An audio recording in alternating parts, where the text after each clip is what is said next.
Today we're going to talk about my mixed opinions of the GH5. Hey everybody, welcome back to the vlog. My name is Richard and I am a Seattle-based content creator and filmmaker. And it is my goal to help you make a living and a life as a creative professional. It doesn't matter if you started yesterday or 10 years ago. We're all in this together and I want to be a resource in regards to your creative pursuits. Recently, I had the opportunity to rent the GH5. I was shooting a job in my hometown of Wenatchee, and I figured this was a great chance to try the camera out. I was shooting a rail jam of sorts, featuring some of the best skiers and snowboarders in the Wenatchee Valley. One of my chief complaints with my current camera, the GH4, has been its low light capabilities. It has been painful at times. There's not much I can do to really improve the image. I'm really reliant on light sources, either man-made or natural light, like the sun outside my window right now. I've been looking at the GH5 for quite some time, and I figured, you know what, this is probably my best opportunity to try the camera, see what my initial thoughts are, what I like, what I don't like, and my overall opinions of the camera. So first off, let's talk about some of the things I liked about the camera.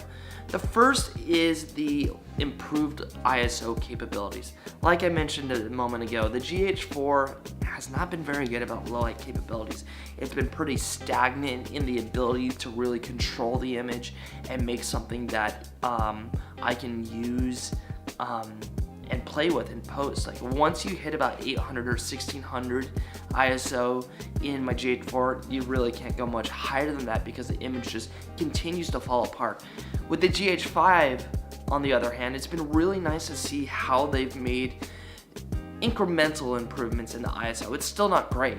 It's still not like an A7 III where you're gonna have low light for days. It's still a micro four thirds camera, so you're still gonna be hamstring to that to a degree. It's better, it's not great though. I think I really noticed the improvement when I was shooting the rail jam. I found that I could stay at a lower ISO and still get fantastic images out of the camera. I noticed less noise in my picture, which was fantastic because I know with my GH4 that is something I've always been challenged with. I also really have enjoyed playing with Vlog. There's so much more data and information that I can pull out of that shot when I go to grade my images. That has been incredible.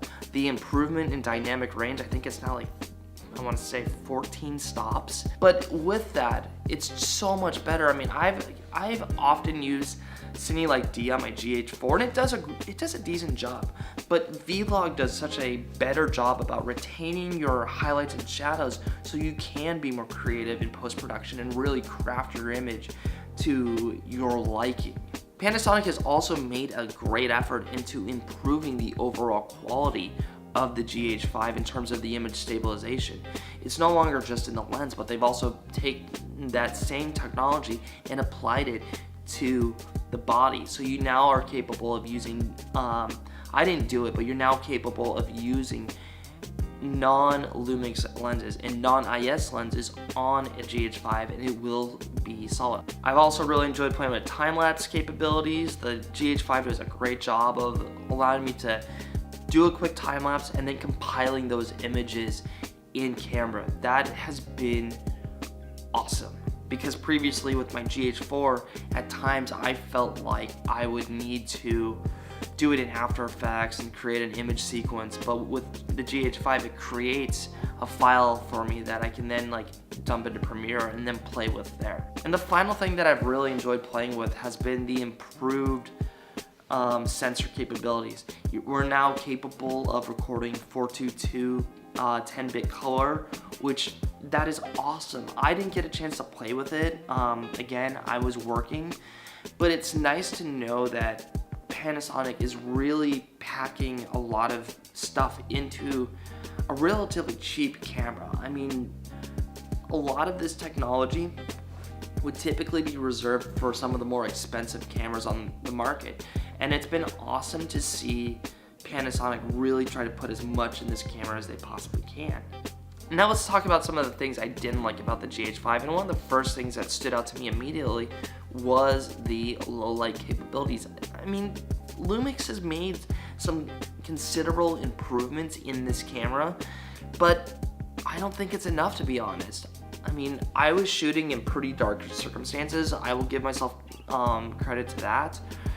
I still think there's a lot of improvement that they can make with the GH line in terms of the ISO capabilities.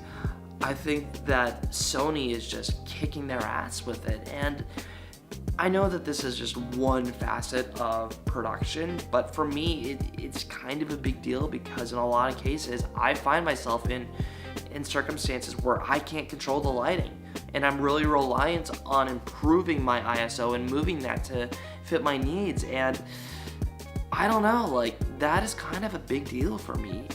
I need to try the camera once or twice more to really determine how I feel about it and see if it's gonna work with my current workflow. The other major thing that stood out to me was the decrease in battery life on the GH5. The GH4, I can get about 5 hours out of it, but the GH5, it seemed like it was a lot shorter, an hour and a half, maybe 2 hours. But yeah, I noticed that. I was surprised at how fast I was burning through my batteries, which was strange, to be honest.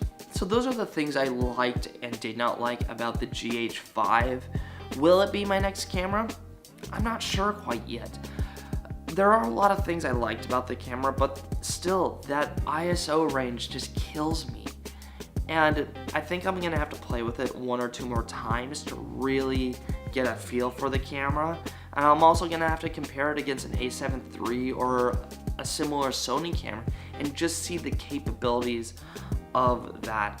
The GH line is great though. I've enjoyed playing with it, but at the end of the day, I want to find a camera that's going to meet my needs first and foremost, not just a name of gear that I own. But that's all the time I got for this episode of the vlog. I'd love to hear your opinions and thoughts on the GH5. What do you like? What don't you like? And are there other cameras that are on your radar? Is there stuff that you're really excited about that I should be looking at? Please put it in the comments below. It would mean a ton to me. Also, if you're enjoying the stuff that I'm putting out, hit subscribe, hit the bell notification so you can stay up to date, and more importantly, I'd love to hear your 2 cents. Share your thoughts, share your opinions, and where you're feeling about where I should be looking with the camera stuff. It would mean a lot to me. But anyways, that's all the time I got. But most importantly, create, share, and sustain the life that you want. Get out there and make some awesome work. Thanks, guys.